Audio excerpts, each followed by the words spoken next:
प्रणाम। होली का शुभ अवसर पर सभी को बधाई। रही बात चुनावी मौसम, जिस तरह चुनावी मौसम हर चीज का मौसम होता है, उसी प्रकार एक चुनाव पर्व है, राष्ट्रीय पर्व में आता है। व्यक्ति अपने मताधिकार का प्रयोग कर कर देश निर्माण में अहम भूमिका निभाते हैं। उसी उद्देश्य के साथ आज सासाराम लोकसभा के विभिन्न गांवों में आपने जो दौरा किया, और रही बात की सवाल किए कि स्थानीय सांसद से लोग नाराज हैं, तो इस परिवेश में इनकमेंसी जो अधिक दिन तक सत्ता में रह जाता है व्यक्ति, तो उसका निश्चित ही स्वाभाविक विरोध हो जाता है। इसमें कहीं कोई भाव नहीं है। कहीं भी देखिए, इस देश में अच्छे से अच्छे नेता हो, राजनेता हुए, उनका भी विरोध होता है। ये जनतंत्र है। और रही बात भारतीय जनता पार्टी के जो भी प्रत्याशी हैं, वो भाजपा की नीति पर अगर चलते हैं, क्योंकि संगठन का पार्टी है भारतीय जनता पार्टी। कुछ लोग, आपका सवाल था कि दूसरे दल से आए हैं, तो कल्चर को चेंज करने में थोड़ा समय लगता है। जनता भी विश्वास के साथ न कोई प्रत्याशी देखती है, जनता केवल मात्र कमल का निशान और भारतीय जनता पार्टी का जो भी समर्थित उम्मीदवार आएगा उसके साथ इस क्षेत्र की जनता जुड़ेगी। और राष्ट्र निर्माण, देश निर्माण, समाज निर्माण, विश्व में हमारा मान प्रतिष्ठा कैसे बढ़े, भारत विश्व का गुरु कैसे बने, इस उद्देश्य के साथ लोग जो है अपने मताधिकार का प्रयोग करेंगे।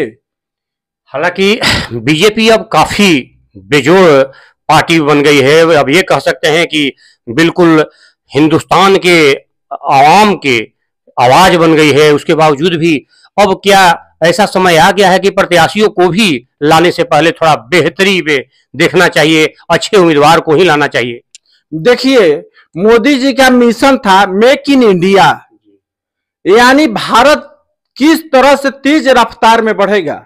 मोदी जी तो एक नेतृत्वकर्ता प्रधानमंत्री के पद पर बैठकर और देश नीति, विदेश नीति को मजबूत करते हैं। उसी तरह भारतीय जनता पार्टी के वैसे संसदीय क्षेत्र का उम्मीदवार होना चाहिए जो अपने क्षेत्र को हमेशा आगे की ओर ले जाने के लिए प्रयास करता है। तो जनता भी जाग चुकी है कि कौन सा ऐसा प्रत्याशी है जो मेरे हित के बारे में, मेरे लोकसभा के अंदर कौन सा ऐसा काम करे कि जो कि भारत ही नहीं पूरे विश्व में मेरा स्थान ऊंचा। उसके लिए प्रत्याशी को मेहनत करना पड़ेगा। न बैठूंगा न बैठने दूंगा।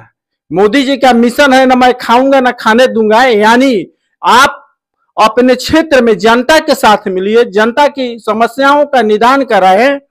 इस उद्देश्य के साथ भारतीय जनता पार्टी के जो भी समर्थक या वोटर हैं, इस उद्देश्य के साथ अभी भी राष्ट्र निर्माण के उद्देश्य से लगे हुए हैं कि जो भी भाजपा के कार्यकर्ता या भाजपा के प्रत्याशी होंगे उसके साथ मैं वोट देने के लिए तैयार हूं। मुरारी गौतम कांग्रेस के उम्मीदवार रह चुके हैं और अभी अभी जो है बीजेपी ज्वाइन किए हैं। उसके बावजूद भी लोगों में एक मैं देख रहा हूं कि बड़ा हुजूम सा तैयार हो गया है कि नहीं, मुरारी गौतम बेहतर हो सकते हैं सांसद। इस पे आप क्या कहें?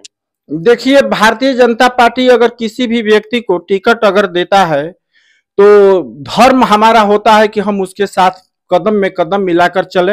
यहां तक कि उसको चुनावी समर में जीत दिलाने के लिए कार्यकर्ता दिन रात कड़ी परिश्रम के साथ जीत दिलाता है।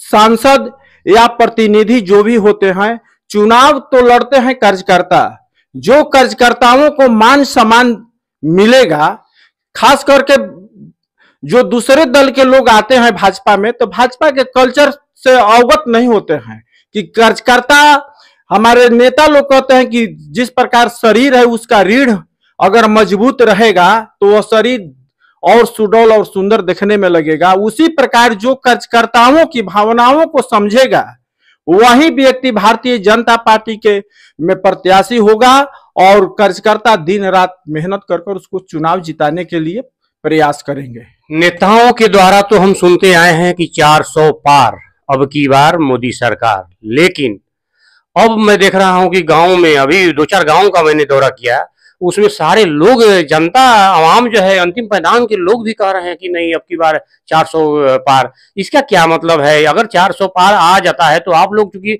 बीजेपी के कार्यकर्ता हैं तो उसके नाते सासाराम, रोहतास जिला एवं बिहार के बेहतरी के लिए कल कारखाने वगैरह का भी मांग रखेंगे। ये दिन कब तक आएगा जो कि बिहार के लोगों को बिहार में रोजगार मिले?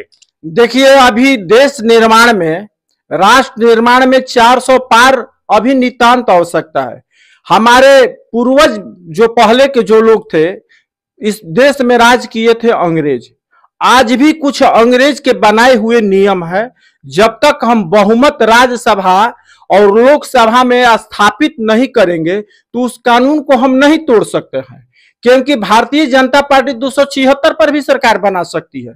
मगर रही बात कि 400 पार के जो अभी जो देख रहे हैं वक्फ बोर्ड, जो मुस्लिम का बोर्ड है, नेहरू जी ने ऐसा कानून बना दिया है कि अभी पूरे विश्व में जिस प्रकार वक्फ बोर्ड के पास जमीन है, उनके न पेपर है न कागज, अगर किसी भी जमीन को कह देंगे कि मेरा वक्फ बोर्ड का जमीन है तो सरकार बाध्य होकर उसको अलॉट कर देती है।